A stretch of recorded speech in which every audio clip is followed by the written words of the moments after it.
समुद्र की गहराइयों में एक अद्भुत जीव लीवायथन, जिसका अस्तित्व आज भी रहस्य में डूबा हुआ है। इस दानव के बारे में कई कहानियां सुनने को मिलती हैं, जो बताती हैं कि वह कितना विशाल और शक्तिशाली हो सकता है।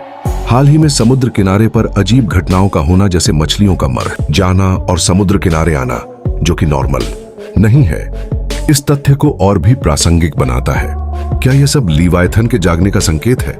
समुद्र का यह जीव, जो सदियों से लोगों के बीच चर्चा का विषय बना हुआ है, अब फिर से समंदर में हलचल मचा रहा है।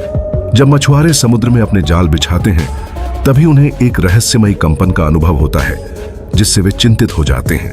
यह कंपन केवल उनकी नावों के आसपास सीमित नहीं है, बल्कि समुद्र की गहराइयों से उठता हुआ प्रतीत होता है। क्या यह सभी मछलियों को सतह पर लाने वाला कोई गहन रहस्य है?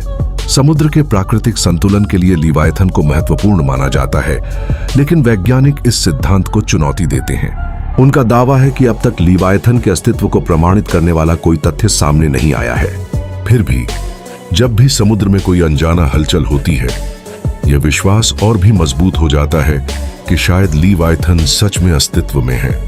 इन रहस्यमयी घटनाओं को लेकर लोगों में डर भी बढ़ रहा है। प्राकृतिक आपदाओं के संकेतों के रूप में इसे देखा जा रहा है। क्या यह सच में समुद्र के संतुलन का बिगड़ना है, या फिर यह केवल एक साजिश का हिस्सा है?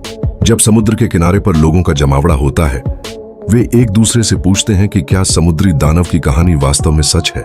लीवायथन की संवेदनाओं पर चलने वाली ये कहानियां आज भी उन्हें जीवित रखती हैं। कुछ लोग इसे एक चेतावनी मानते हैं, तो कुछ केवल एक पुरानी दंत कथा।